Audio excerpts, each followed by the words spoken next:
Welcome back to Dollar Reviews. I'm Brian Gillis. I'm feeling what my...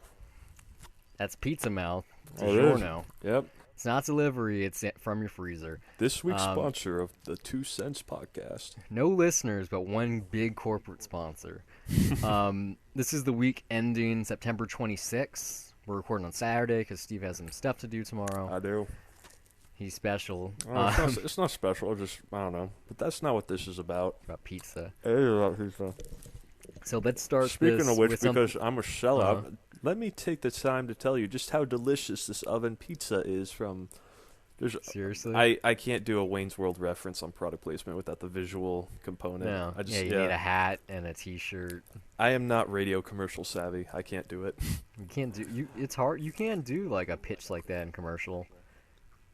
It's still, like, on the radio, like, it's still old style. You need a jingle or, like, a funny joke. Be fun. I'm too tired and not that talented to do that right now. Okay, well, let's start this. Yeah. Let's start this This with is staying in. I hope you know it. that, yeah. Okay. Go really ahead. Messing up our flow right now. I'm going to start this episode with mentioning something I just totally forgot about last week. I don't know why. We were under time or something. Probably my favorite news item last week. I don't know how it disappeared. Bill Finger, the co-creator of Batman, who never gets any credit for his contributions. You see a Batman piece, video game, movie, doesn't matter. It says character created by Bob Kane. Yeah, I'm losing my mind right now. That's the only name I'm familiar with, honestly. Yeah, that's what my mind goes to when I'm talking about, who created Batman. Like, I just know the name too. It's really weird. His contributions were forgotten. Like, he created Gotham City, like Robin, character designs, villains down the line, and he worked on Batman forever. It's just he got screwed out of, like, the rights or something like that. Because if you think of Superman, it's it's the two partners. It's Spiegel and Schuster, I believe their names are, and DC cleared their rights or whatever right before Man of Steel happened. Something similar happened a week and a half ago where the Finger estate was able to get him some credit on future things going forward. So this current season of Gotham that's on now, he has creator credit, and he's also going to be mentioned or credited in Dawn of Justice as well. And I'm assuming everything going forward, he's going to start getting those contributions more known. I mean, it doesn't really affect us as much, but kids from now on are going to know the two names. Yeah, and I mean, for true hardcore fans, it's that's only fair that who's responsible for creating, this world that you're really invested in. That's just a huge part of, just generations of kids. Yeah, I mean, this goes way back to the 30s too. I mean, it's a timeless story. Almost. So it's even though I don't Speaking know, of it's which, only today's Batman Day. That's an official thing. Yeah, it's officially a thing. Why? It's like the second annual now. It's kind of like comic book day or not.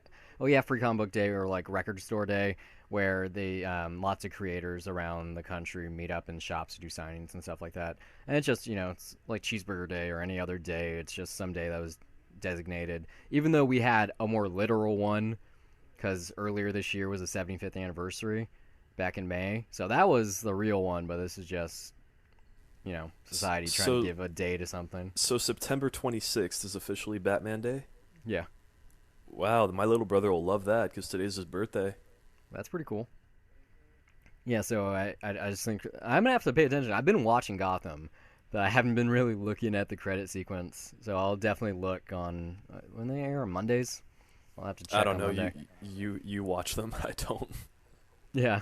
I actually enjoyed that first season. I mean, it's kind of trashy, but they do like the pilot wasn't the best, especially because they made Poison Ivy's name Ivy, which was really weird, and her like the way she was written in was just bizarre. But like the major characters like Bruce, and even though Alfred's voice is kind of off, he like grows on you, still good. But Gordon's great. The guy from the OC. Oh, what's his name? Adam Brody? No, not Adam Brody. The main guy, the bad boy that was arrested and. I have no idea. No.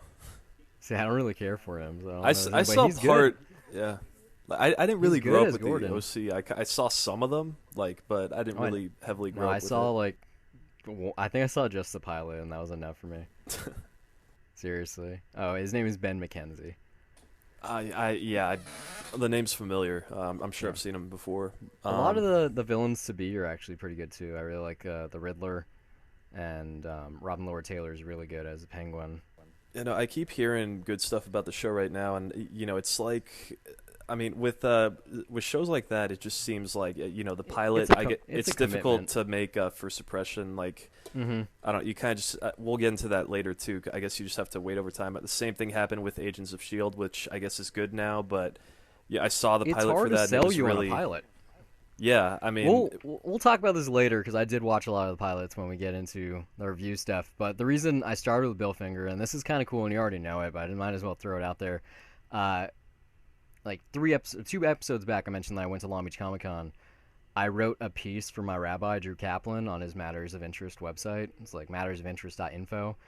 And both a piece that he wrote on a Star Wars panel that I also was in was published and retweeted by Long Beach Comic Con, and so was my piece about like a reflection on my first Comic Con experience. So it's pretty cool.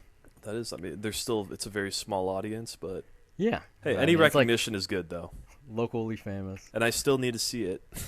Your piece, I still got to read it. Yeah, it's okay. I will get to it. I will read it. I swear, it's on my reading list. Like it's literally it's saved on that tab. I will get to it, sir. I promise you. I'll pretend like I'm seeing the page counts go up. Do you actually have those? No, I don't know. It's not maybe my rabbi does. I would assume he does. So, but I don't. I'm just I contributed one thing. Yeah, I got you. Moving on. Something kind of major that was. I mean, it was not announced or anything, but made aware again. Is that Fast and Furious 8 doesn't have a director? Yeah, we haven't heard about anything at all. I mean, it's Yeah. What's the release date? April? Yeah, I believe it's April 2017. Yes, I mean it's 2 years after Furious 7. No, it's not next year. No. Like they did try to fast track. It was gonna be 17. It was, and then they had obviously which who knows? I mean, even then that seemed like a bad idea. That seemed like it was going way too fast. But we'll never really know what happened there. They got the time that they needed to make the movie good and take care of other stuff. Yeah, but James Wan decided not to come back because he's working on The Conjuring or something? The Conjuring 2. Yeah. Yeah, and then he's coming in for Flash, right? Yeah. Yeah. And then you have I'm so lost right now. I don't know what I'm talking about. No, okay, we're on Furious 7. Yeah. You know what? Like, I can't blame. Confuse me with the DiGiorno. I'm not even eating it right now, man. No, but I mean, I don't blame him for not coming back. I guess they offered him a pretty big like a big dump number. loads of money, but especially who knows, he probably wants to be creative and do other stuff, or even then, like with what happened on that production, I could totally see why you wouldn't want to go back to that well. I mean, because something could feel wrong there, if you're personally invested there and there, someone's presence is missing, which is, I don't know why I'm being cryptic. Obviously, I'm talking about Paul Walker, but you know what I mean. Yeah. I mean, Justin Lin, they try to get him back too, but obviously he's doing Star Trek Beyond, so he's not going to leave one huge tentpole he's been working on for, I'm assuming, like 4, 5, 6 months now. Like, the thing I'm hearing is that it's possible that Vin Diesel could direct, or he at least has. No, I think that was he's got interest unsubstantiated in rumor. I mean, that's the only other thing he's directed was that Luis Bandero's like in between film that took place between Tokyo Drift and Fast 4, or Fast and Furious, I guess it's called. And that thing was, I haven't seen it, but there's no way Universal's gonna have him go from that 10-minute short, I believe, to one of their biggest vehicles, pun intended. Yeah, but keep That's in not mind, happening. Maybe 8. He is one of the producers. He does have quite a bit of say on who gets brought in. He's not a main producer. I'm pretty sure he's an exec. That's mostly name and money. Who knows? It could happen. I don't know. I mean, it depends on how much money they pour into it. Really, Fast right now Furious they don't 7 already crossed $50 million at home. There's no way they're gonna just give that to a star just because he has name recognition and he's the face of the franchise. They're gonna let him direct it. Well, I mean, what I'm curious about is, have they written the script yet? They probably do. I mean, they have set a it up script ready for the to go? audience. Obviously, it's gonna be using Kurt Russell as like he's making more people join the group or whatever, and he gives them some secret mission, and they get the cool gadgets. I would think that they're gonna go 70s, 80s James Bond stuff now. With like the car was the beginning of that, having Dom's really cool souped up roll cage car, and just adding like bizarre things like gadgets and Ludacris making really weird stuff. No, I could totally see that, but I mean, just what I'm curious about is, if they do have a script, and if there's already producers that are involved. Obviously, Vin Diesel being one, Neil Moritz, who's been around since the beginning. I'm sure that they'd be prepping stuff in advance, even without a director there necessarily, because it's their franchise. They have a specific vision, and they're probably already working on car choreography. Yeah, I mean they'll try to get a director who's willing to jump in and just catch up with them and help them out. But I mean, because it's not really an auteur-driven series. Like, you could see maybe some James Wan isms in there, but I mean, it feels closer to a Justin Lin film than it does a James Wan film. Obviously, because the genre is not, it's not horror. But imagine if. I mean, this was a complaint of mine for Seven. I don't know if I ever talked to you about it, but imagine if they made Lucas Black a much bigger role in Seven. I mean, 8. I thought he was going to be He has big. a 3-picture deal, so... Yeah, I thought he would be part of Furious 7, but I don't know. I guess not. I think he had like 6 lines of dialogue, or like 2. It was just one scene. Yeah, it was that one scene. He was like, "Yeah, I knew him. Yeah, and they just probably. I drifted with him. How'd you know him? A 40-year-old man. I reckon I killed him with a sling 17-year-old. blade." Yeah, he looked pretty good. It was just his hairline. No, he had some scruff. I mean, it's just, that scene was hilarious. They probably shot in a parking structure in LA. They definitely shot in a parking Yeah. structure. Hairlines, Hayden Christensen. Have you heard this rumor that he might appear as Darth Vader in The Force Awakens, which I would assume means a Force ghost? You know what? I without knowing anything about it, I'm okay with that. Yeah, I am. I think that could be cool. I'm not a prequel hater. I've said it before, and I still love Revenge of the Sith. Well, I think that. Yeah. Well, I mean, this isn't going to be the first time that would happen. In the special editions or the DVD versions, ignore that one. Ignore that one. That is awful. That's absolutely being awful. Darth Vader as a Force ghost has happened before. Yeah. It makes sense that it could happen again. I mean, to write it for the movie specifically, that I'm cool with. The issue of it's just not special effects work. The issue of getting rid of an actor and just erasing his performance, it's cool. I wouldn't really say it's a performance. No. Well, Sebastian Shaw has scenes in the movie, especially when the mask gets taken off. I mean, that's. You know what? I mean, actually, even then, it's cool to do it. It's just that the whole other issue is George Lucas pretending that that's the only version that exists and that the originals did not happen. That's the part that's insulting, but that's a whole other rant. Keep me away from that because I will talk about it to death. I'll stop you then. But yeah, no, hey, that is interesting. That's a very, very bold idea, and if they do that, I mean, yeah, especially coming from Rian Johnson, who doesn't really do anything every time he does something, it does kind of feel like a risk to some extent, like narratively. He doesn't ever go the safe route. So that is really interesting. I would love to see that work. Sounds like this is going to be in JJ. What do you mean? I think this is going to be in Force Awakens. I mean, it might be in 8 show also. Up? Yeah. Well, I mean, that's the rumor. So if he's going to be in one, it could happen in both or all 3. I mean, look at the role that Obi-Wan started playing in A New Hope alone. If you have, I don't know, no one knows. Maybe Anakin's son is being seduced by the dark side, and so whatever. We'll just stop. We're not going to spoiler territory, even though because it's. Are you reading the spoilers? No, I'm just saying it's close. No, yeah, I'm avoiding. I'm saying those it's close to impossible, but we could right now potentially guess what's going to happen. I don't even want to try. No, it's at a point where I've gotten the most out of just excitement from the marketing of the movie as I could get.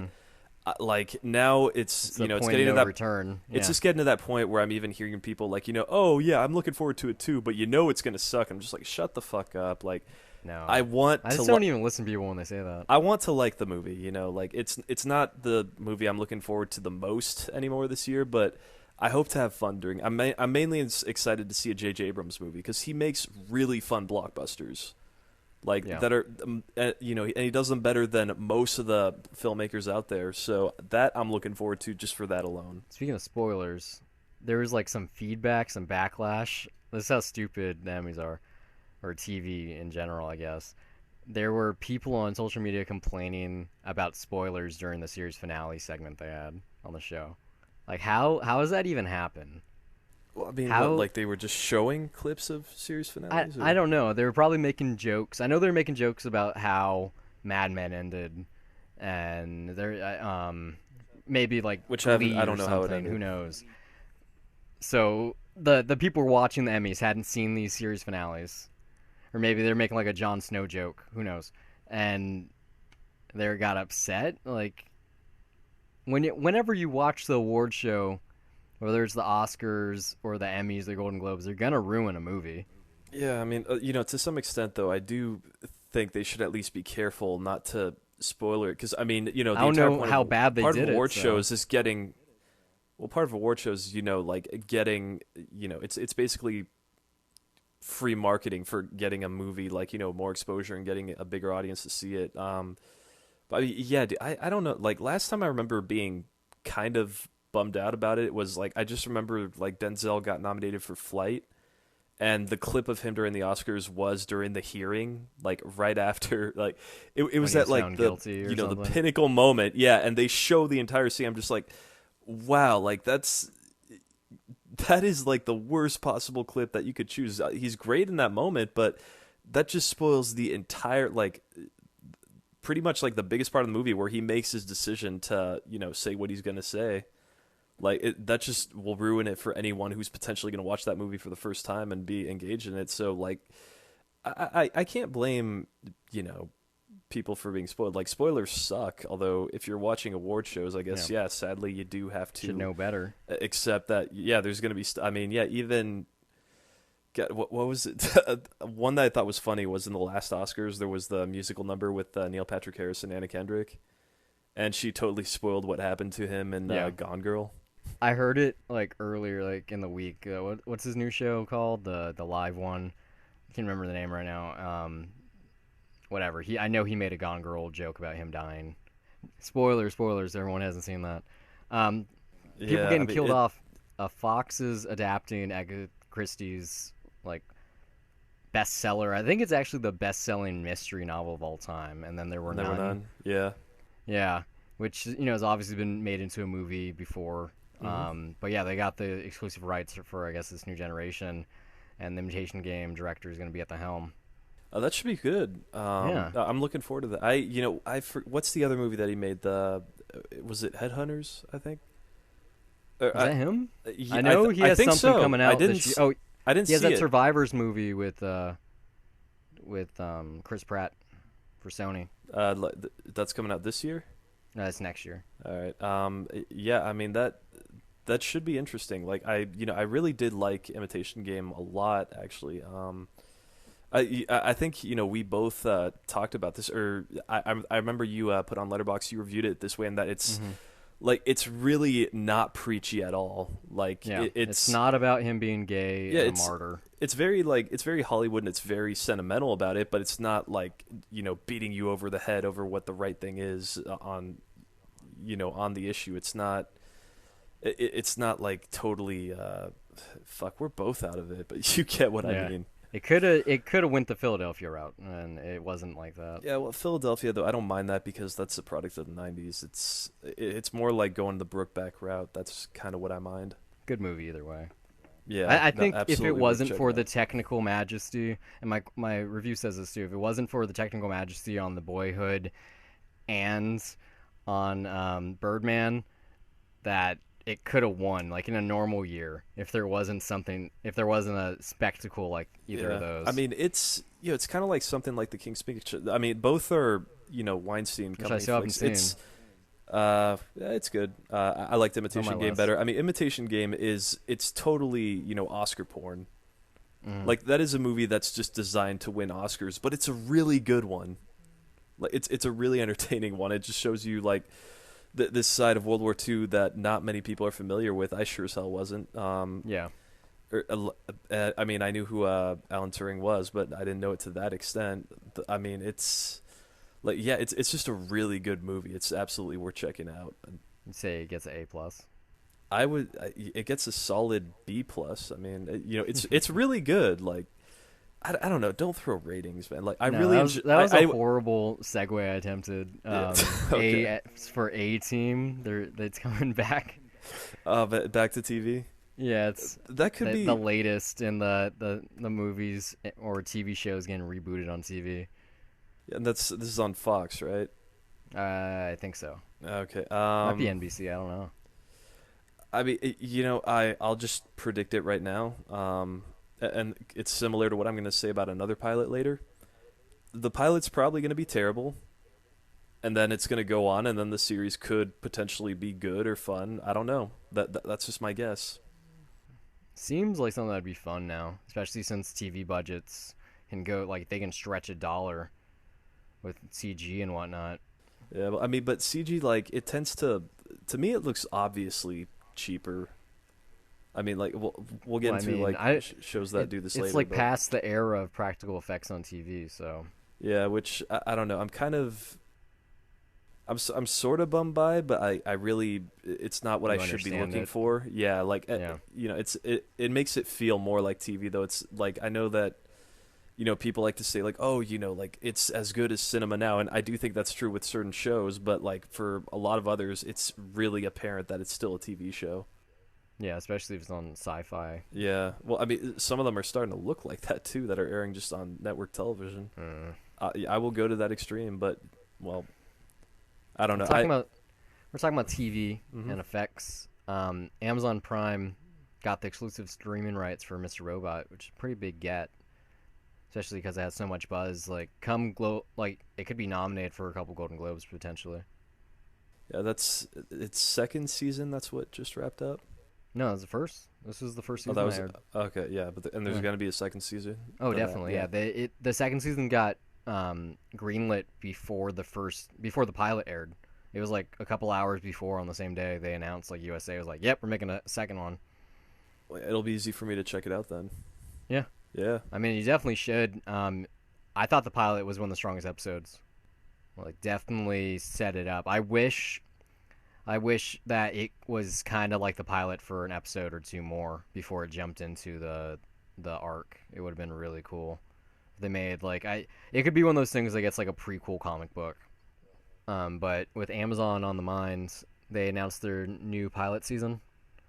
There's a lot of talent behind the camera. You got Shane Black. I think he's going to be directing an episode or two. Diablo Cody's in there. They got Kurtwood Smith from RoboCop and That 70s Show. I don't even it's hard to even remember all the names because it's always A+ talent now. Like, is the way that they're doing it? This is how I remembered it going last year. Was that Amazon just made a bunch of pilots, and then they let viewers watch them and pick them? Like, is that kind of what they're doing now? Yeah, it's the same thing. Yeah, they call it pilot season. Like, it's like a regular network, and they don't always have to pick one. I think the max is 3. So what won last year was Man in the High Red Castle. Oaks. Yeah, that one. Red Oaks, which I really enjoyed the pilot of. Like, it has that very 80s fun feeling to it.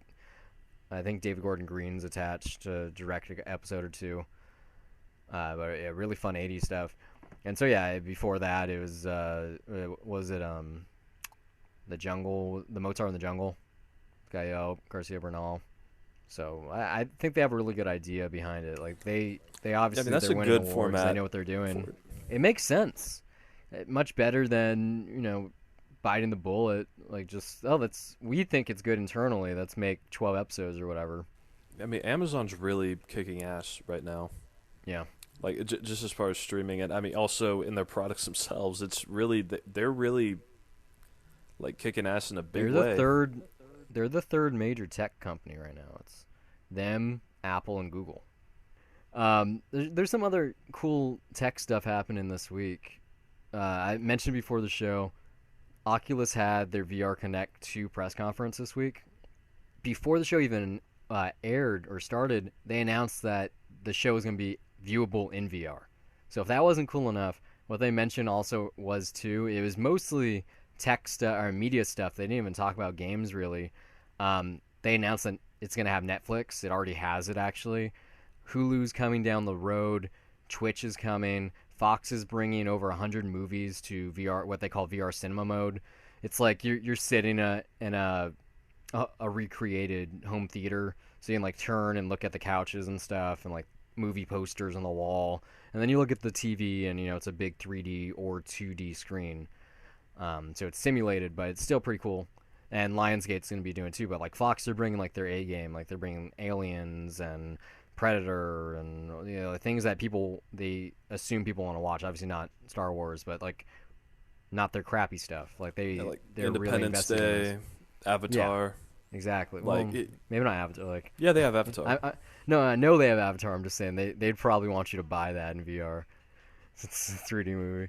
But yeah, it's cool. And then in addition to Samsung Gear 2 being announced, it's only $100 and it's supposed to be really nice.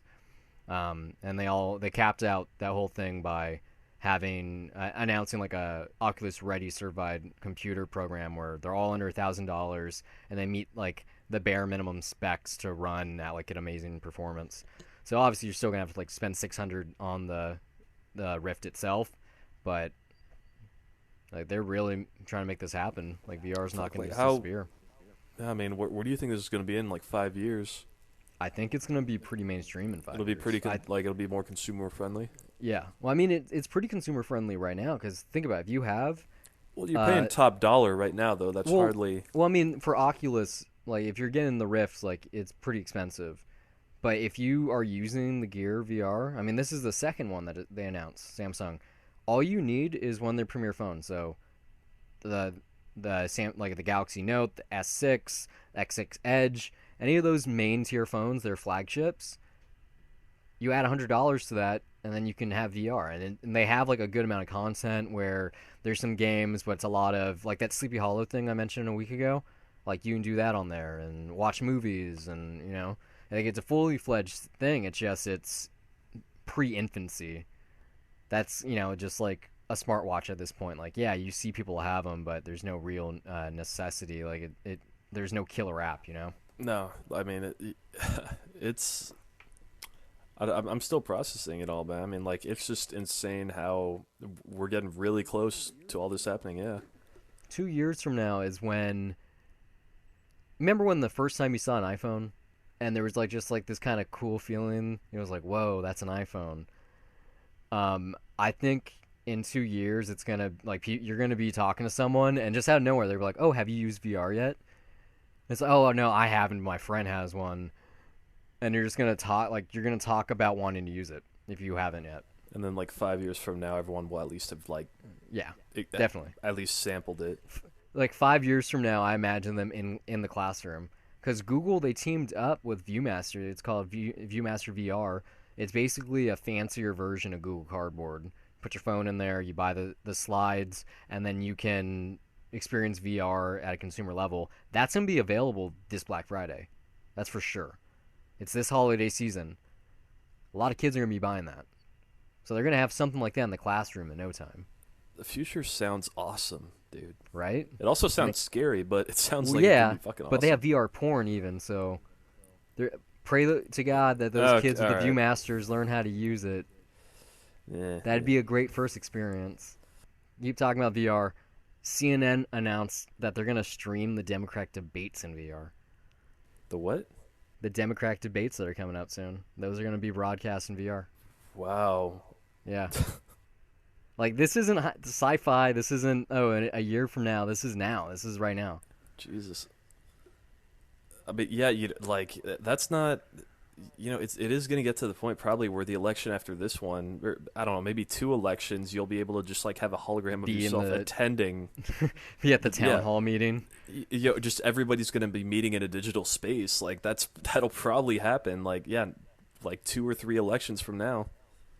It's going to be cool. Fuck. Like, yeah, it's scary, but. I mean, we're entering the realm of Wall-E world.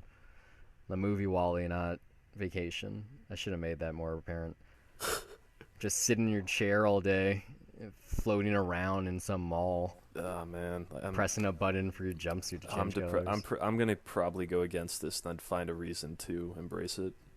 Like, I can't ditch my cell phone right now because I have to have it. I have to be connected for work and all that. It's Imagine if your cell phone was attached to your face and you could see in 1080 3D. Oh my god. No. Yeah. So have you? Now you're depressing me. I'm assuming you saw that Jakku was in VR earlier this week. Okay, no, I mean pretty much every news everything you're going to tell me about VR, like I haven't been following right now. You just skip over it. So I'm hearing everything from you. Jakku, like that's in VR. Yeah, Disney published it earlier. In what way? Earlier. Like I think you're just like on a speeder, going like on a route on Jakku, and it's head tracking, so you can look around and see everything in the surroundings. I mean, I want to say that sounds cool. Then again, though, I'm sure it's probably somewhat underwhelming if I have to guess. No, I'm pretty sure it's really amazing. It's a desert planet that we know nothing about. Yeah, so when you saw it in 2D on a big screen for a second, you kind of freaked out. So I saw a Star Destroyer. That's what I'm saying. The Star Destroyer is obviously going to be in this clip or experience. It's not a clip. It's an experience. Just drive right past that Star Destroyer. Yeah. This kind of coincides with Disney making a pretty substantial investment in a startup called Jaunt VR, where they're basically just trying to make the first like VR movies. I think it wasn't just Disney, but a couple companies, they pitched in like $65 million or something like that. So Disney's obviously trying to make this happen. Shit, man, I can't really do anything but sit here and wait. It's like I said before the show, we should just rename this VR Talk. That's more like you talk, and then I'm just kind of like, cool. Well, I mean, I don't know, it's every week. It's wrinkling my brain, man. I mean, the fucking Democratic Convention is being broadcast. Like, isn't that cool? Jesus, I'm still trying to process I'm getting to this point now where it's like every week there's a news item, and it doesn't matter how asinine it is, like CNN with the Democratic Convention. Like, even still, I'm like, oh, that's cool. Yeah, I know that if I had a unit, or like when I get PlayStation Morpheus, aka the PSVR, I'm gonna watch the stupid shit just because I can. It's like, oh, Pennywise is having a concert? Sure. Like, I don't know. I'm worried actually that stuff could like numb me out, and I'll just be completely disinterested in doing stuff. But I'll do it anyway because I can. I mean, in my head, like in the end of the tour. I mean, this is like, yeah, it's like a philosophical conversation if we get into it. But I mean, in my head, I'm thinking, like, oh, that's cool. Like, I can use VR to watch the convention. That'd be pretty sweet. But then the other part of me is like, well, why the fuck would I want to do that? I could do so many better things with my time, and right now I'm just in a point where I'm just like, fuck politics. I'll read about it online. I'll form my opinions in a different way. I don't need to watch the popularity contest as it unfolds in front of me. But because it's in VR, it's worth it. Nah, not to me. I don't. I don't. You're telling me that if I had an Oculus Rift and I brought it over to your house, and the only content available was the Democratic Convention, the debate, that you wouldn't want to watch it? I will probably just be very like selective in terms of what I want my first VR experience to be, and just kind of act like a smartass about it, like I'm too good for watching that convention. I'll make up probably some sort of bullshit excuse just because I'm start researching things right now. What? I'm saying like the things that you would watch instead. I have a wish list. Like, I haven't written it down or anything, but I have like the things that I know that are out there. Like, there's this thing that it's basically like a tech demo that Epic made this week called Bullet Train, where it's like a Michael Bay like action sequence. Like you can teleport and pick up guns, and you have two motion controllers, and you can like pump shotguns, and like missiles are being shot at you, and you can grab them and throw them back. It looks really cool. You can watch like clips of it on YouTube. Like that exists. It's just they don't have a fully featured thing, let alone full movies yet. But yeah, I want to. That's what I want to do. I want some pizza too. All right, what you know? What I just thought of some good. What movie would you want to watch in VR like right now? Tron, like not Legacy, like the first old one. Tron. Yeah, if they like did a 3D conversion, I think Tron Legacy would look really good too because it's already in 3D. Yeah, I mean, I watched it recently. It's still, I really fucking love that movie. Actually, more so than other people. I listened to that soundtrack. Well, it's not a soundtrack. That score. So it's many so times. Good. Like it's so good. Like yeah. I must have heard it like 3 times before I saw the movie, and then I just every once in a while I'm like, yeah, I don't really want to listen to Daft Punk, but I want to listen to that. Yeah, I mean that score is great. Boom, like, boom. Even though it's like it's pretty close to Inception. Like they did a Hans Zimmer-esque type thing. Well, I think he produced the score too, but I mean, it's such a great score. It does so much really for that atmospheric. movie. Like, yeah, I mean, it, the like grid. if I think I would have had fun with that movie regardless because I love that world, but it really just heightens that movie so much for me. Like it's fun because it's such a good score. I just bought the 2 Kingdom Hearts like collections for PS3. And so I'm playing through the first one again, and I can't wait till I get to the second one and get to do the Tron stuff. Oh man, yeah, you know what? I didn't answer this, but as far as what I would watch in VR, 2001. I'd watch the last 20 minutes specifically. Just to freak out. Yeah. Or go on an acid trip. Like, that would be insane. Probably throw up. Yeah, we'll see. I don't know. Just troll answer, be like, Lawnmower Man. I'd do Detox and I'd use VR. Come on, that'd be sweet. Something cool that was announced this week. Aardman bought a majority stake in this company called Nathan Love in New York. And what they mostly do is make commercials. Like, I'm sure it's like when you see, like, not necessarily Zoloft, but that one commercial where it's like claymation, that's probably them. Right? Or like Cricket Wireless or whatever. So yeah, they own them now. So that gives them not only a domestic like office, but also AAA advertising connection. So Aardman could be making the new Flonase commercials or whatever. I mean, that's cool. Aardman's awesome. I mean, we talked about them, in our Shaun the Sheep review, which apparently that's also getting a sequel. Which really, that's cool. Yeah. Why? I mean, I don't know why. I don't know. I'm sure I thought it was like pretty closed off. Yeah, well, hey, it's already a TV show. I mean, they could make. It's not demanding for a sequel, but if they have something that they want to do that'll be fun, then by no means I'm not going to stop them. Maybe they go to space this time. Oh fuck yeah! I feel like they come to America. Shut up and take my money. I'd be cool with them coming to America. That'd be cool. They could do like a tour in New York City. Yeah, but then you won't really have that. I don't know. How do you communicate that difference between Brits and Americans when no one is speaking English? Well, I know that they just mumble. And they're like in a small town.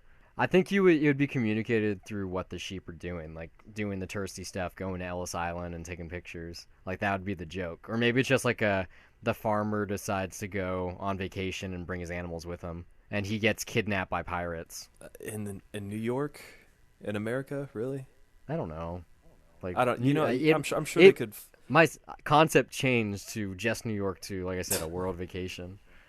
Yeah, Aardman's brilliant. They'll figure it out. I mean, they're. I mean, yeah. Even as far as I know, I've seen some of those commercials. I can't really remember any off the top of my head. I can't pick but you know what I mean. But like, they are amusing, and yeah, they're amusing, and it's typically beyond the fact that it's just their animation. I mean, they're stop motion's great, but they're great at creating stuff that stands above just the technical. Something else that happened. This is more on the tech side this week. Time Warner and Charter, their merger has been approved by the shareholders, so that $79 billion deal has gone through now. Like, it wasn't not going to happen. Like, Charter already has Time Warner Sportsnet and like the Dodgers station and the Lakers and whatnot. But yeah, now it's a real thing. So a spin-off of Time Warner is worth $79 plus $1 billion. That's crazy. Something on the tech side that is kind of wasn't less tech, just more service.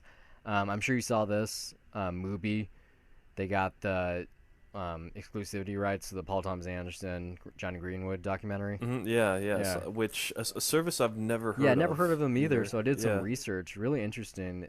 If you didn't look into how their service works, every day, it's like a 30-day pool. They have curators who hand select a new movie every day and put it on their platform. That same day, something else comes off. And so it says you have the calendar. It's like 20 days left, 19 days left, whatever. And I didn't know most of the names, like really obscure, very like artsy stuff. But like it was getting a lot of support from some bigwigs on the internet. So like that's a good thing. See, like I didn't see how much the subscription costs, but I'm guessing it's kind of. I mean, it's also cool too, because say you don't have Netflix and you just have something like that, you don't have to. As I don't know about you, but most of the time when I'm on Netflix, I'm just making my instant queue bigger. I mean, I have a fairly I guess it kind of gets bigger on my Amazon one. And usually when I have like these weird like just kind of spurts, like when I kind of start streaming all my stuff like obsessively, just because I'm like I have to eliminate this watch list like as soon as possible. So I don't know, it's weird. Like there's just these moments where I'll go through like a lot of movies and then I'll take a break and then start building it up again casually, and then I just keep making it bigger and bigger and bigger and obsess over it. Like, and it's probably not a healthy way to watch new stuff, because I'm just more focused on watching it probably for the sake of saying I can. So, I think I'm curious to check that out, because I think as far as just having limitations, like I think it's probably healthier for movie watching and just giving something new a chance and reading nothing more than the plot description. I mean, it's a more, it's probably more. Yeah, I just said it. It's a more fun way to check it out. I mean, because you're discovering something new for the first time. Yeah. So I can see the appeal. Could be interesting. I mean, I don't know. It depends on their content. I'm sure that they get good stuff all the time. It's just like I said, I didn't know the names of it. That's not a bad thing. Yeah, I just heard of it from that this article. week. Yeah. I mean, that's got to be a good pull for it. Oh, definitely. Especially for that audio. I mean, it sounds like a hipster thing, but yeah. But it sounds kind of cool movie wise. Like I'm curious to check it out. Prometheus news. Did you see the title? Did you see the title that Ridley Scott has proposed? I saw it. Alien. I saw it. Paradise Lost. Why not just call it? Yeah, like I said, Prometheus 2: The Search for Fire. Or well, hey, there's your answer as to what's going on with Alien 5. Well, did you see Neil Blomkamp's tweet? No, I didn't. This is the quote. It said, "New film is Alien 5: Prometheus," which is very possible. So at he's this not. Point. He I guess people thought he was serious. Like a couple hours later, he's like, well, he doesn't sound happy. No, he was like, for fuck's sake, it was a joke. I don't think he cares. It's not like anything that Ridley Scott does with Prometheus 2 is not going to affect his work. If anything, it's just going to affect when Fox releases it. I don't know, I guess a German reporter interviewed him, and like somehow it got translated that they're working on 3 other Prometheus movies. I read that too. But then again, they made the note of like it was translated from English to German to back to English, so it could be totally just out of context. Who knows? I saw a segment from The Martian red carpet, and he was interviewed, and he explained the title kinda. Basically, what he was saying is that it was gonna really go into, why the xenomorphs were created, like what's their meaning of their existence, and more of an explanation for why the creators made them, which is kind of cool, and it definitely makes sense with the title, because like Paradise Lost and the devil and all that stuff, and Adam and Eve. So now I have to worry about Ridley Scott like on purpose going in to ruin the alien mythology. It could be good. Who knows? Like I don't know. I mean, it could be. I want it to be. Because that intrigue. But Alien's one of my favorite movies of all time. There's an obvious intrigue like, Prometheus about... doesn't. Yeah, Prometheus didn't ruin Alien for me at all, and I like that it was mostly self-contained. Yeah, it was open-ended too. So. Yeah, but I mean, now it's like it's just not hiding it whatsoever. So that I don't know. Alien's kind of like I just hope it works out, because that's kind of that's one of the movies that are very important to me.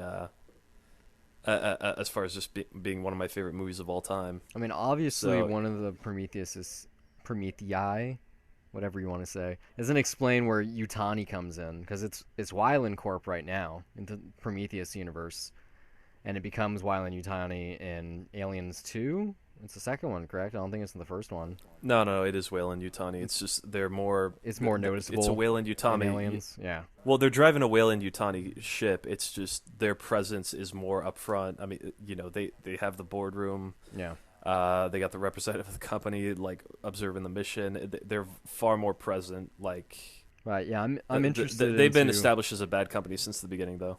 See how that company like merger happens. That could be a whole movie. Make like a Glenn Ross in the universe, or maybe they have like some intergalactic battle for corporate rights, or like you could go a million different ways. Bring David Mamet in to do it. That could be fun. Yeah, I mean they try to milk out the alien universe just like Star Wars. I mean, not the weirdest alien news this week. I mean, Sony's thinking about making a new Men in Black trilogy without Will Smith. A reboot? No, just a new one. Not necessarily a reboot. You know, the thing that I really think is actually a cool idea, and this got blasted after the Sony leaks, is a bad idea, but a 21 Jump Street crossover. That would be cool. That could work. It could work. I think that could be fun, yeah. Especially with the way they're going with the sequel closing credits for 22 Jump Street. So yeah, I mean, especially, it's just, why not go all out and make turn it into like a Men in Black movie? 32 Jump Street, the Men in Black or something. Or just make it a Men in Black movie and have those characters walk into it. No, do the Scream 3 thing. Except they become like, like the new agents. Important characters. Yeah, they become important in that series. I mean, I love Channing Tatum. I was thinking about this just the other day on Twitter. I'm sure on Instagram too. I don't really use Instagram anymore, but on Twitter he's been tweeting pictures of him like on motorcycles and like videos of him doing like dirt bike jumps and stuff. And I put it together like right after our episode. I was like, wait, there's that rumor about the Evel Knievel movie. I'm still not convinced Aronofsky's on board. But if he's already learning how to ride a motorcycle, that means like he's pretty committed. Because I doubt Gambit's gonna need any motorcycle stunt work. I mean, it very much could. I mean, especially if he's working with Aronofsky, they're gonna want to keep that as authentic as possible. So we'll see. I was just thinking about it. I was like, that pretty much confirms that he's on board. So they're probably just trying to make it a vehicle around him, which is the right thing to do. He has such star power right now. So I can't wait for him. Like, I wonder why he's in Gambit. But I wonder why he didn't get a superhero movie until now. You would think that he would have got snatched up by someone. I mean, what other roles are there out there? I mean, it wasn't really... I don't know, it's still kind of early. I mean, what other... Because I don't think he really became, the household name until 21 Jump Street came out. Well, I mean, look at G.I. Joe, though. Like, he was already... Like he was star recognizable, but he wasn't of a really... big project. Yeah, but he was just seen as like one of those pretty boys. He wasn't taken as seriously by the general public, or like even that well liked. There was a huge backlash. Well, I guess he was just that pretty guy. I guess he's a superhero, Magic Mike. Okay, fine, bullshit. Yeah. Other superhero news. It's a superpower, pleasing the ladies. That takes a lot. Yeah, and especially when you're good at it. Especially when you're the Magic Man. Apparently, Wesley Snipes has been in discussions with Marvel for bringing the Blade into the MCU, which would be really fucking cool. I think the reason he was interviewed is because the current Avengers team has Blade on the roster. I don't know if it would work, though, because I don't know how many people know this, but New Line Cinema made the Blade trilogy. So Warner Brothers Marvel has the rights right now, though. Do they? That's what I was going to say. Warner Brothers owns Blade, at least as far as movies go. They definitely own the likeness of Wesley Snipes. So, I mean, the movie hasn't been made in I want at least 10 years, right? Yeah, but I don't know. I don't know when the last one was. It was a while ago. Blade Trinity, I would assume, was 07. God damn, it's pretty good. I'm on my last list. I mean, yeah, that is how it works, isn't it? Like, the rights would have likely reverted back at this point, just for making the movie. I mean, it'd be cool either way. Like, I'm for New Line making a new Blade movie if Marvel doesn't own the rights. What about a TV show? They already tried that and that didn't work. It was on Spike.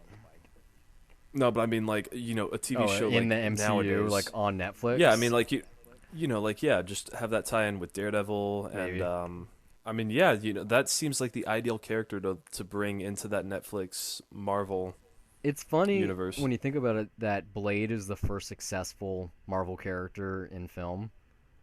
Mm-hmm. Like it's such a bizarre choice. And it's like Blade kind of created the monster that Marvel is, and it was like created by Time Warner. Well, yeah, but I mean, that's really just a matter of the movie, I think, being made at the right time.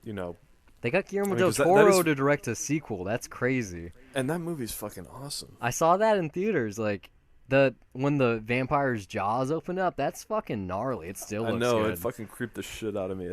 I really enjoyed that movie. I'm scared of Mimic. They obviously hired him because of the work he did on Mimic for that one. Like those cockroach designs are really terrifying.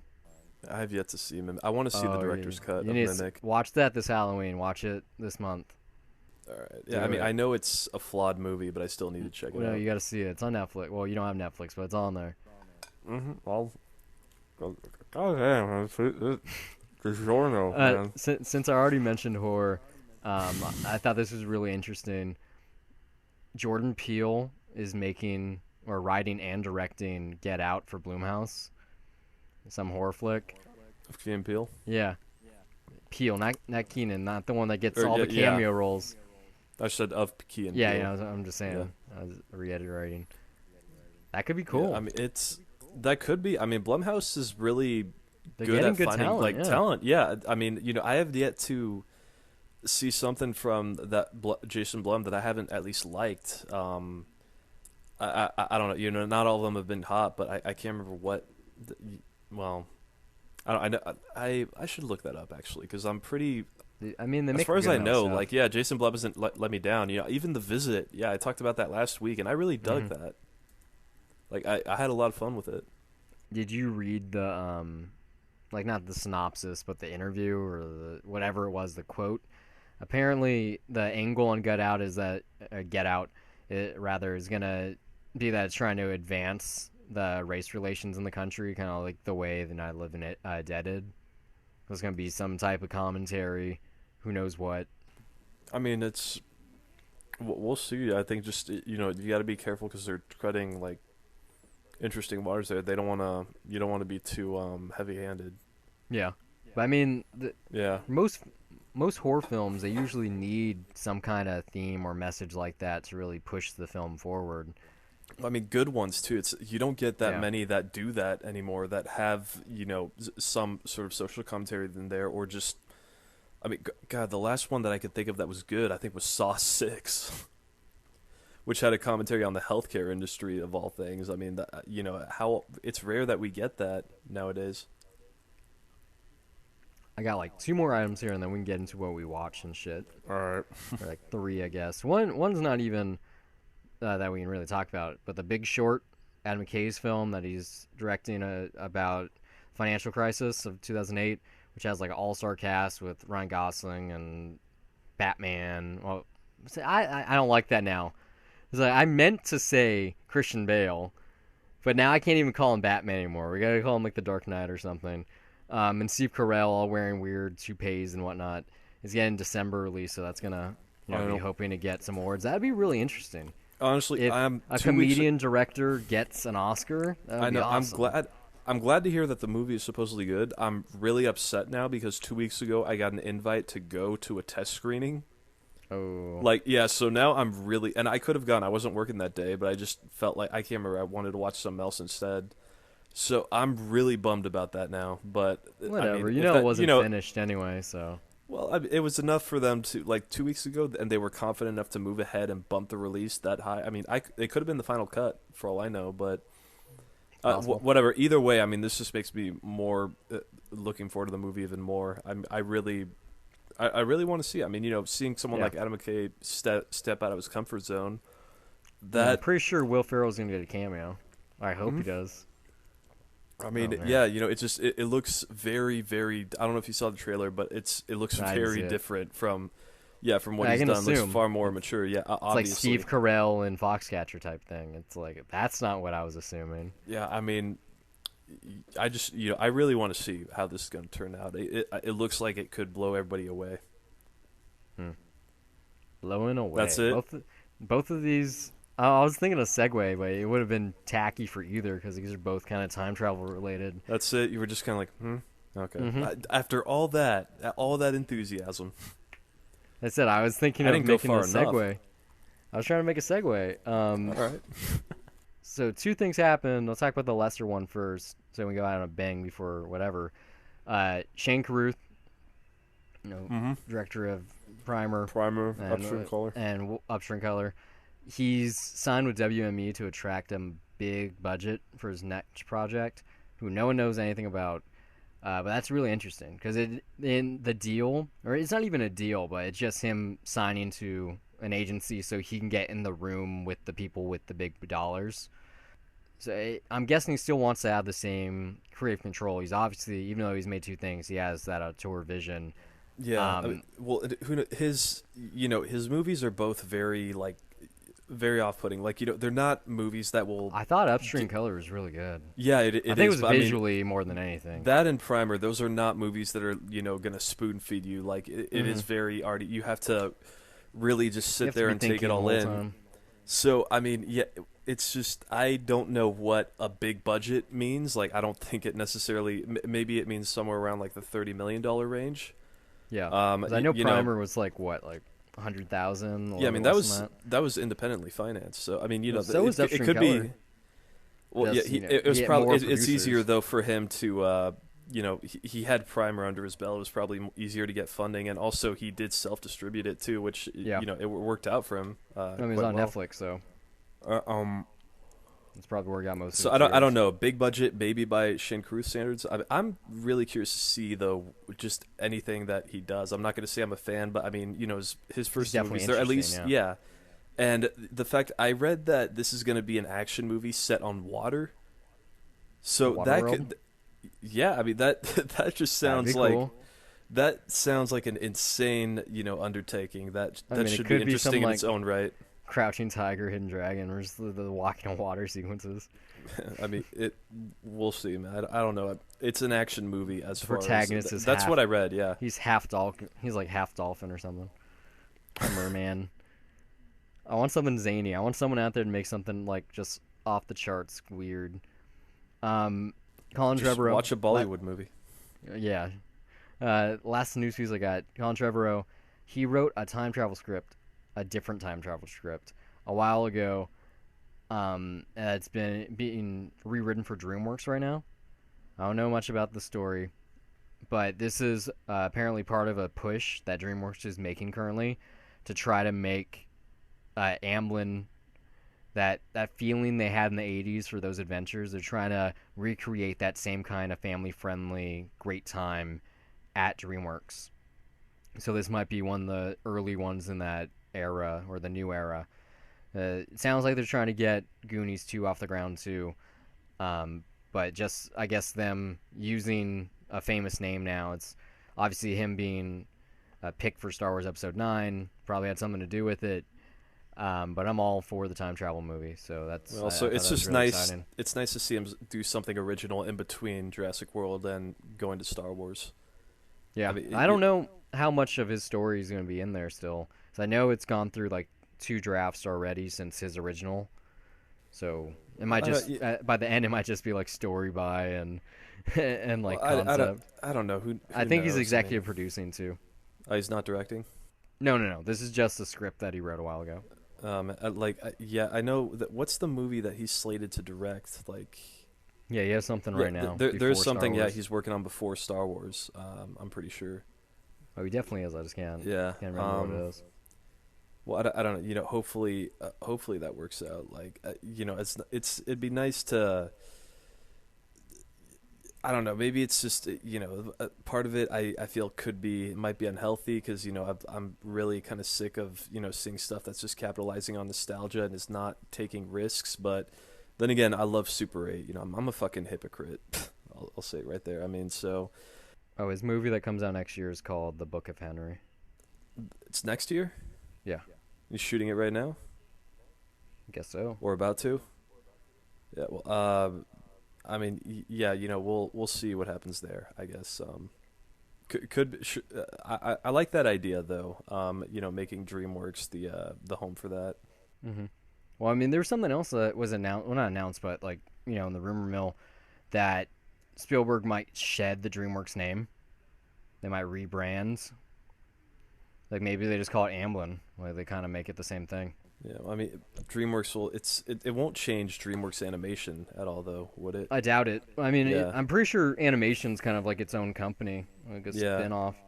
So I doubt Universal, if they pick up DreamWorks when the contract ends in a couple of months, that would mean anything or have anything like it wouldn't affect what DreamWorks Animation's doing. But yeah, that's all I got this week. You read anything interesting that you want to contribute?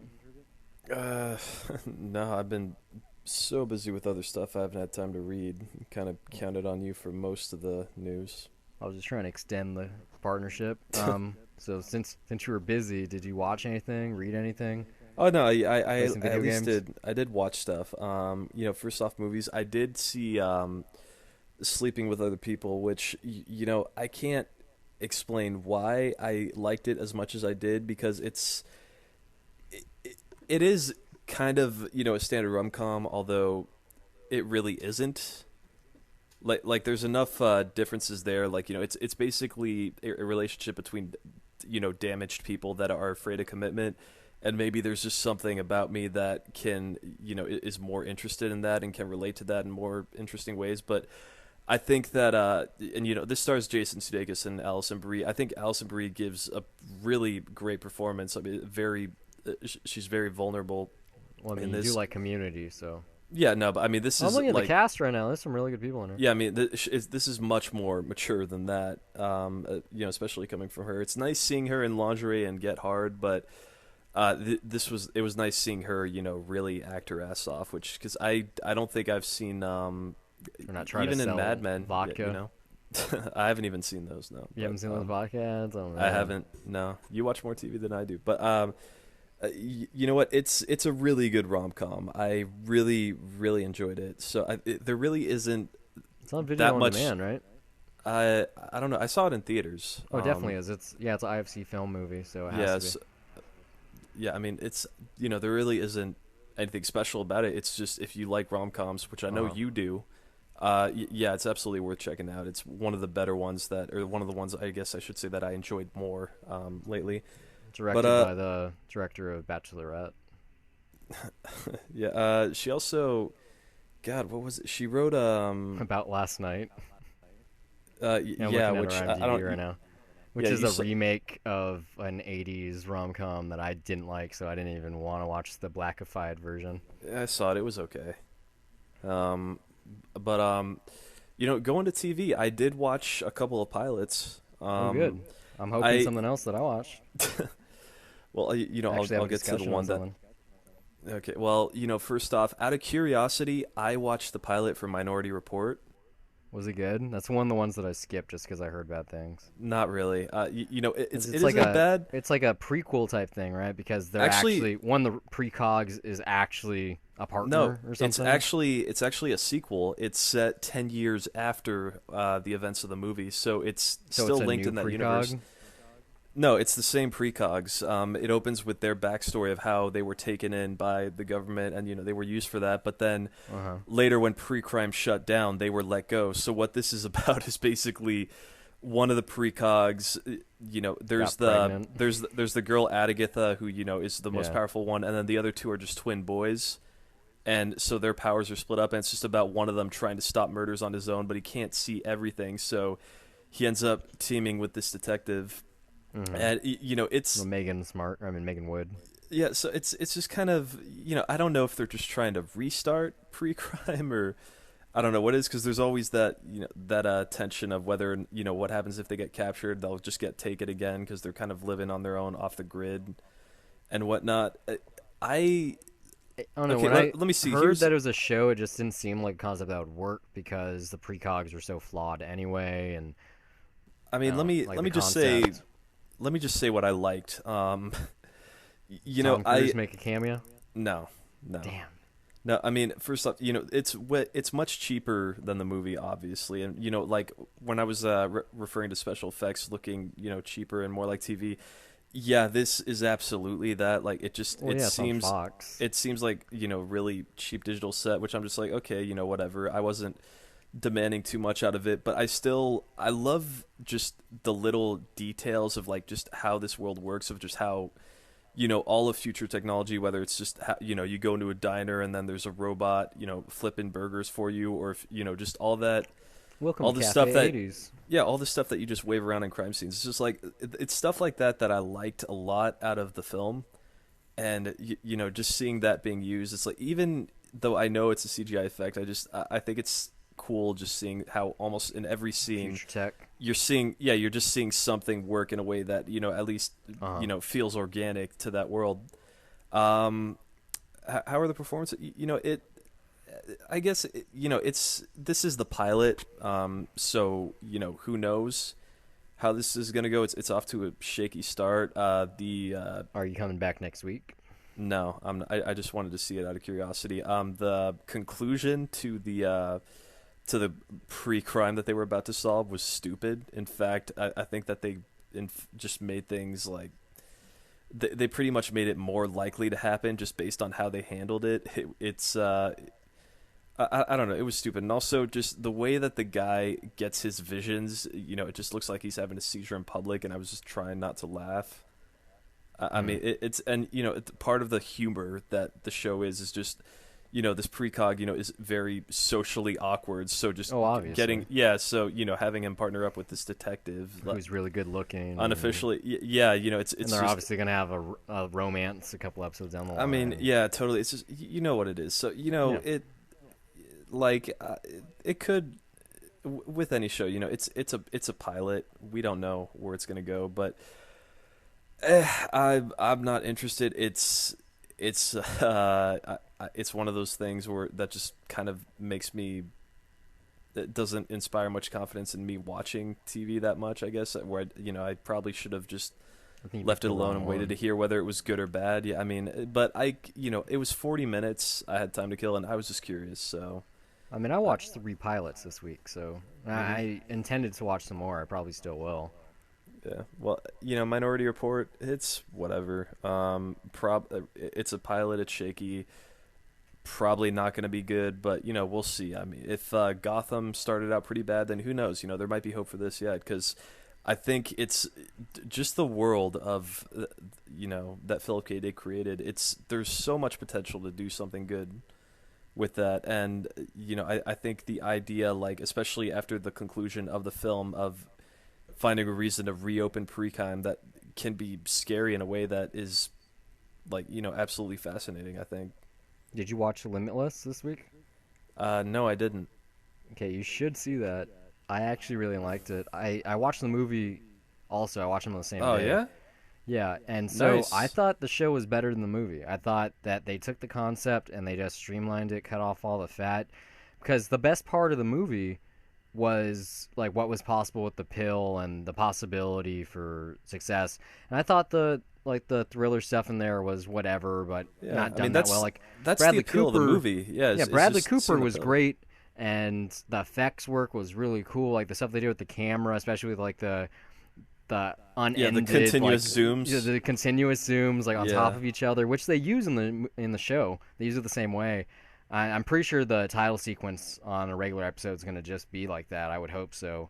I mean, But like they do similar stuff with like clarity when the colors would change, and like the eyes would widen and all that cool effects work. It translates really well onto the small screen.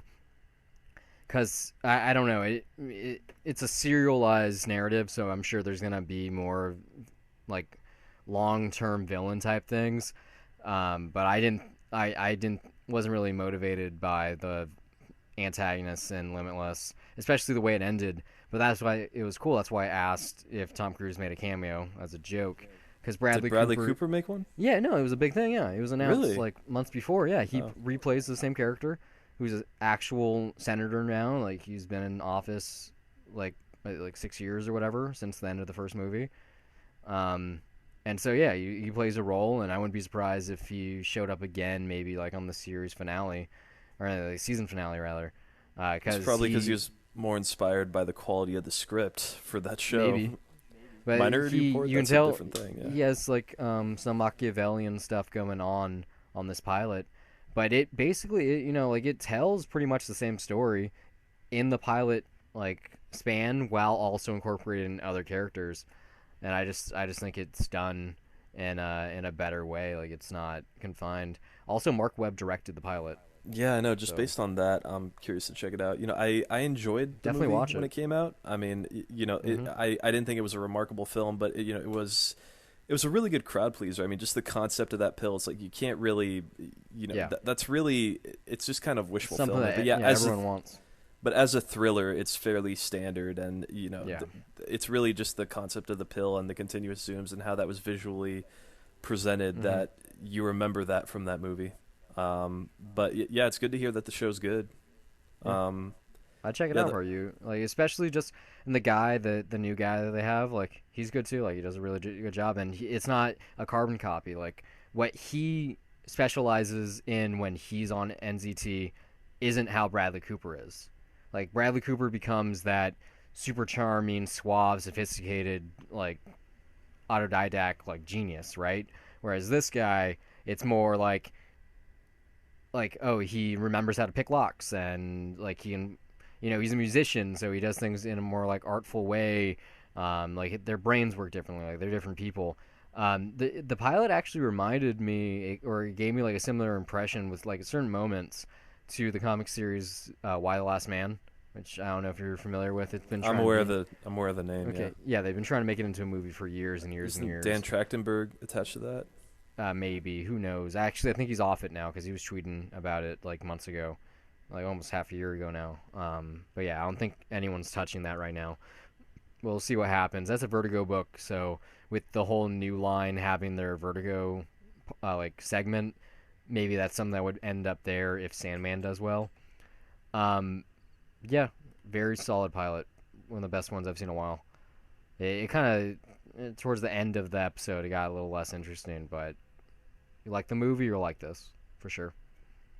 I also saw Scream Queens, which was interesting for two reasons. One, it was like one of those extended pilots that was 2 hours. It was the pilot plus the first episode, which definitely made it a little bit better. Um, but I liked it because it was like things that I liked just kind of to an extreme. Like I had a very Kevin Williamsy, like Williamson-esque quality to it, with like strong female characters, and it's called Scream Queens, and it stars Jamie Lee Curtis and Emma Roberts, two people from slash films, in particular one actually in a Scream movie, and it definitely has like a very similar tone, and that's what it's going for. Like it's quoted as being American Horror Story meets Glee, and I haven't seen either of which. I think I've seen like one episode of Glee and like 20 minutes of American Horror Story, but it's definitely it has some cool commentary on sorority life and colleges and people being bitches, and it kind of has like that whole Heathers thing going for it too. But visually, it's just interesting, like the kind of stuff that they're getting away with on a network, like not that gory, not that graphic, but I don't know. It's trashy, but it was fun, and I look forward to watching it for a couple more episodes because it is a mystery. It's like Scream, like it's like who's under the mask. So I'm curious enough with the talent involved that I wanna see where it goes, just because. I saw one other pilot, the one that you knew that I was gonna watch, the one I announced in the last episode, the Muppets, which I really liked. Did you? It's definitely The Office. It's The Office with Muppets. I knew it Okay, was yeah, gonna be that. I watched it too, and it's funny. Don't get me wrong. I did Mhm. laugh, but it's fucking weird, isn't it? I mean, I don't think Like, it do is. you not Did you think? ever watch the original Muppet Show? No. Well, some of them I think, but it just I don't know if some feels weird about it. Like, the Muppets have always been able to sneak in adult humor, but it was always I'd say a family friendly show. So it feels weird seeing something with them that's specifically adult. Oh, that's what I was gonna say. Like that's I mean, that's it's kind of a yeah. misconception. Like the original Muppet Show, the variety show, like it was pretty adult. Like I watched I know it most of was, the but first you season could on still, DVD. but it was still fairly accessible to families, though. I mean, Sort of. I mean, I yeah. wouldn't say this is inaccessible. It's just the dirty jokes are a little more apparent. but it still has the family quality. I mean, I wouldn't say this is any worse than like an episode of like Modern Family. Like it goes the same ways. Like it's just as bad. I just think there's a little bit of shock value that it's being done with Muppets, and they're mostly known, especially today, as kid-friendly entertainment from Disney. But I like that they're taking that step, that they're making something for the older fan base, especially because that's something that Disney doesn't really do outside of like a joke here or there in their films. Like kind of it feels good, especially because like the older audience is the main Muppet audience. I mean, yeah, I think it makes sense to do that. It's just I don't know. There's some about it that just seems really weird to me. I think, and I will probably tune in on Tuesday, and just because it's half an hour. Or I mean, I can.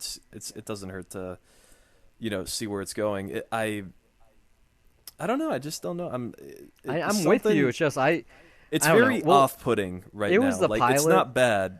I thought some of the Kermit stuff with his new girlfriend was a little weird, and also that Fozzie basically was like the main character of the whole episode. That Southern accent's really weird. Like I don't know, just something about it feels wrong. Yeah, but I mean, hey, I don't know. It's it seems like all I could think of is like, even though there are funny jokes, like too many women. Well, I was cracking out at Rizzo that. I mean, saying where Fozzie was like, oh, and we're talking to his podium. This is where the magic happens, and then Rizzo was like, nah, if you're gonna keep on being here, you wise guy. Oh, she's like, well, maybe still, Rizzo. The AA joke, I thought that was funny. Yeah, not that kind wrong of meeting. Yeah. See that, but like that joke, like that's a regular joke. Yeah, no, like that's something that could easily go over kids' heads. I mean, but yeah, obviously Fozzie meeting the parents was a little the weird. I don't know the weird, not racism. I guess PC conversation. Yeah, I guess it was a race. I don't know. It was guess who's coming to dinner. Not as good of a version of it, but honestly, I was thinking like just watching it, like this could be just one of those. I don't know if this is gonna catch on. I don't know what the ratings were. They're really good. I'm assuming they were really good. Rated pilots. But I don't know if this will necessarily catch on as a week-to-week thing. I haven't read anything as far as what public opinion is on it, but it just seems like it could easily become that thing where like 20 years from now, you look back at it as trivia and it's like, so the Muppets did an Office-esque version, TV show that lasted one season? No, it's Disney. Yeah, it seems like they put a lot of money into making 2 Muppet movies and having them have some kind of resurgence. Yeah, and I mean, it might have not been, the world's best pilot or anything, but just the fact that these characters are on screen, like even if it was bad, I would still watch every week. Like I intend to watch every week. Speaking I'm not alone on this. There's got to be a lot of other people out there, and especially kids, because if you're a certain age, even if the jokes go over your head, just watching them do these antics, like hearing Fozzie's bad jokes, like it's good enough. And I think just technically too, like just watch them maneuver these puppets around. That still seems, it's an insane undertaking, especially for that format.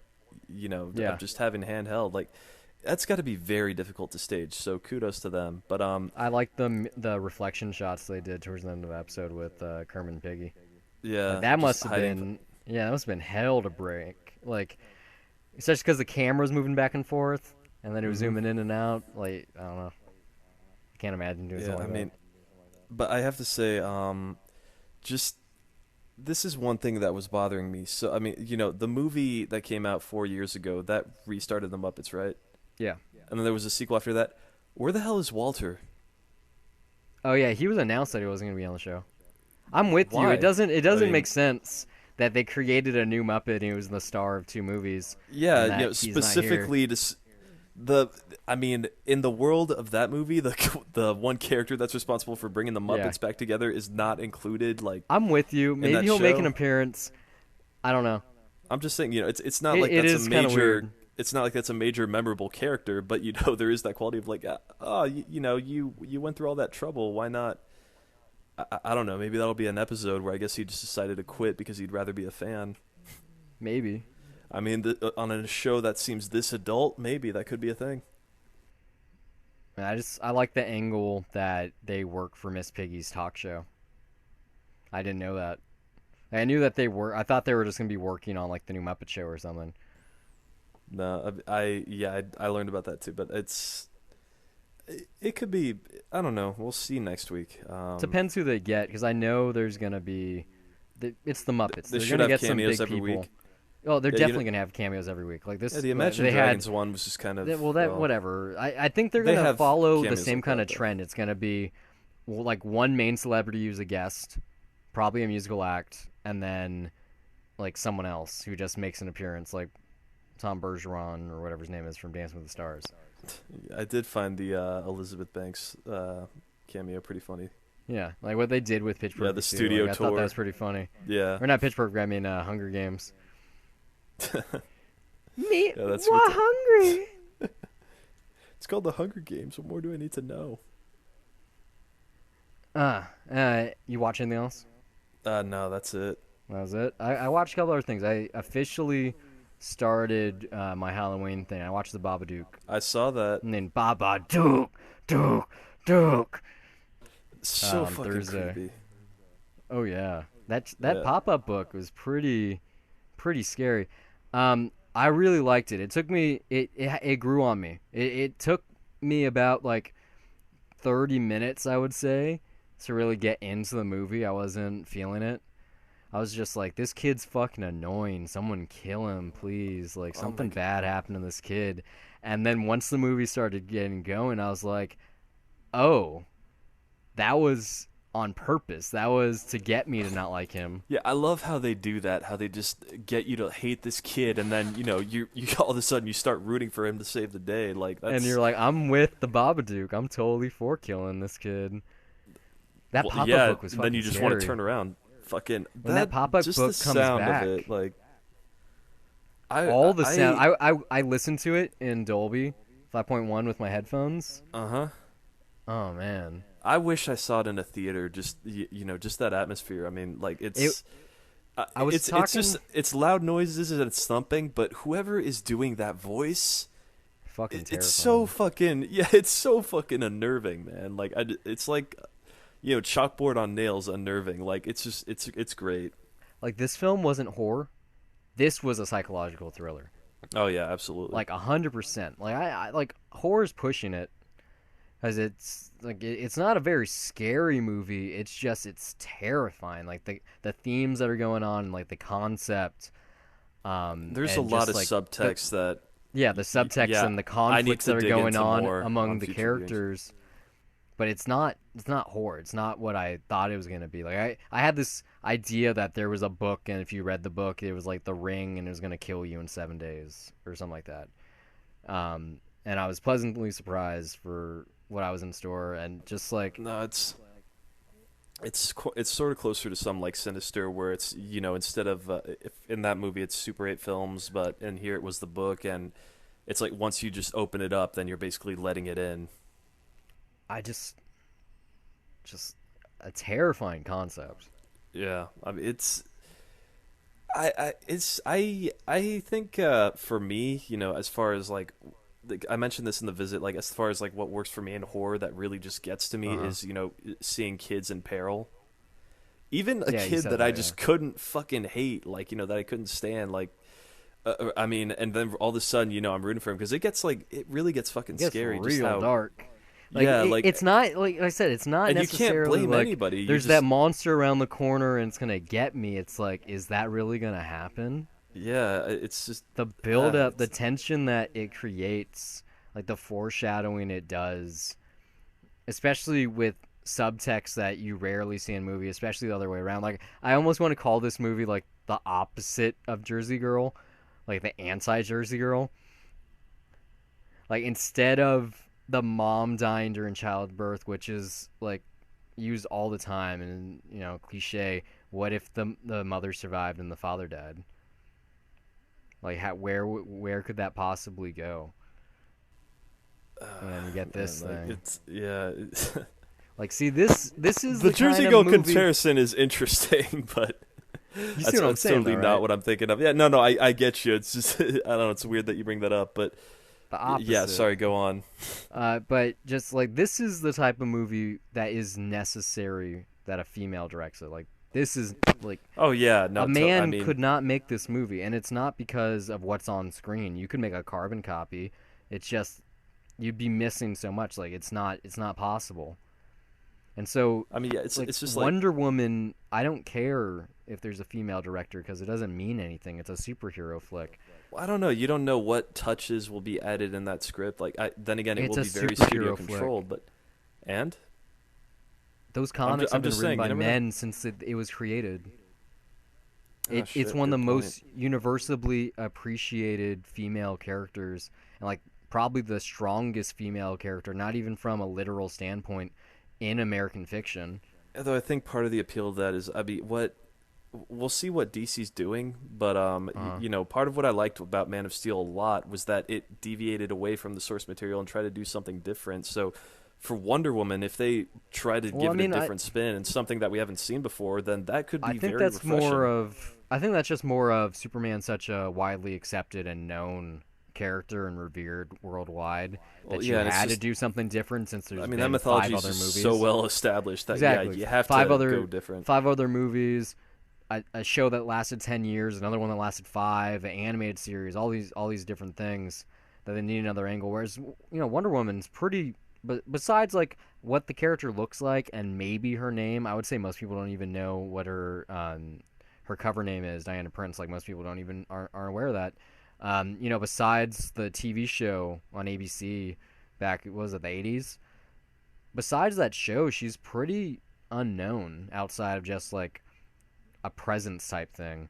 So I wouldn't think that they would. I do hope that they do the Brian Azzarello stuff from the New 52, which really incorporates the Greek mythology stuff into her characterization. As it makes sense, especially because like that is her origin. Like like her mom made her from clay on the beach because she wanted a daughter in the Amazon, like being a literal Amazon princess, kind of like Xena, but for real. Um, I don't know. I hope they don't change anything. I mean, we'll see. But I mean, as far as going back to the Babadook, I mean, yeah, you're absolutely right. It really is the little things, and I think it's pretty obvious what they are.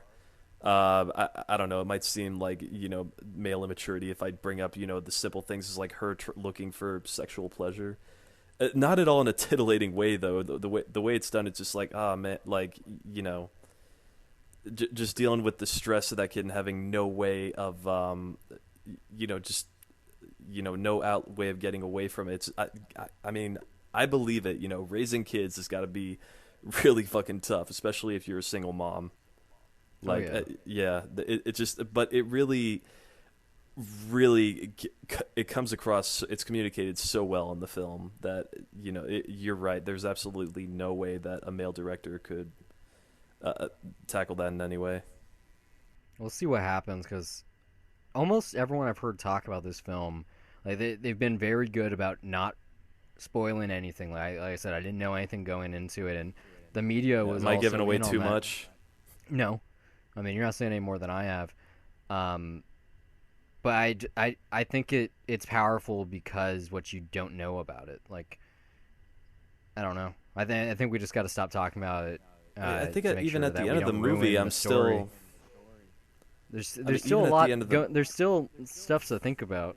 yeah, there's still for me that like I think I wrote a review on Letterboxd and I said some of like there's still a lot more layers that I need to peel back and look Hmm. at because I'm still not entirely sure what that thing was. We can talk about this when the episode ends, but I mean, based on some of the stuff I read, I think I understand it, but not 100%. It's not something that you're supposed to totally get. But I really liked some of the multimedia stuff they did, like putting the Babadook in like that old George Méliès film, or uh, like watching the news segment and kind of having like that signs moment when you watch like the camera footage for a jump scare, or like stuff of that nature. I thought that was really cool, like using pictures in the book itself, and it just like it wasn't all about the movie. It was like like you said, it was the little details. Like maybe it was the setting and how light was used in it, or like all kinds of things, like very very like, old-fashioned feel to it. I don't know if they're planning on doing a sequel, but like They definitely could. They could, like, that'd be the American way of doing it. I really hope it stays it stays open for interpretation. Like I think that's part of the appeal, like, or at least for me, if I was, like, if I saw this like 5 years ago, back when I was in high school, like, this would be one of those movies I'd probably like obsessively look at over and over again, peeling layers back. Now I don't have the time to do stuff like that, but I mean, it's a really good movie, man. Like, there's a lot of good stuff to say. I hope I'm not saying too much out there for somebody, because we'll just stop right there. I only like kind of play with two other things this week. I just actually saw this earlier today. It's called How Tony Hawk Turned Gamers into Skaters. It was on GameSpot. It's a segment they have called The Point, and this was done by David O'Dwyer. Was that his name? I followed him on Twitter. I believe that's what it was. And really interesting, like, short doc. It was around the 20-minute mark, I would believe, and it kind of chronicles the rise and fall of skateboarding very briefly, and then talks about, like, what the title says, like how the Tony Hawk series really capitalized on the fad of skateboarding and made it something mainstream. Yeah, absolutely. And, like, its global appeal, and I mean, it was kind of like product placement because the next Tony Hawk game comes out on Tuesday, but it was just, like, I was like, it made me feel things. I was like, yeah, this is totally about my childhood and whatnot. Yeah, his name's Danny O'Dwyer. I'll probably retweet this video in a little bit, but definitely check it out. It's on their website. The other thing I listened to something this week that you probably aren't even aware of, but that Drake mixtape with Future called "What a Time to Be Alive." I've heard it like 5 times. Real catchy shit, and like emphasis on shit because a lot of people don't like it because it's trap music. Not trap recommend music. Yeah, it's a or genre. Trash music. Trap. Okay. Like I'm not gonna recommend it to you, but what is felt that? like mention it. It's like a southern like hip hop subgenre. It's like bombastic tunes and like hedonistic lyrics and maybe some like 808s or some hi-hats, and it also has like I don't know. Like that's about like you. It's one of those things where you kind of have to listen to it. But then like trap is also referred to as like trance rap. Like it uses more electronic production work. I don't really have anything else to talk about. I want to keep talking about the Babadook, but we can't ruin that. Yeah, we came under time this week. Yeah, well, basically. So if you enjoyed what we if you liked what we talked about, or if you didn't, we'd love some feedback. Just send us an email, dollar.review@gmail.com. Also follow us on Twitter and Facebook, where we post all of our episodes. We don't have just this show. We also have Debt to Cinema, where we review old things. This next week, we have one for Kingdom of Heaven coming up. We already have one for High Noon published. Our regular reviews, which are kind of on hiatus, but we might get one out there for Green Inferno or maybe something else. We're getting one out there for The Walk. Oh, yeah, for The Walk, for sure. Yeah, we're doing The Walk, for sure. We'll have an episode up on the 3rd of October, I believe, or the 2nd even. And what else? That's all I got. And... I mean, I'm going to see The Martian for sure. I don't know. Yeah, I want to too, but I don't know if I'm going to go back-to-back days. Yeah, I might. Well, I don't know. We can talk about that later. But The Walk is happening for sure. Yeah. So thanks for listening. We'll see you next week.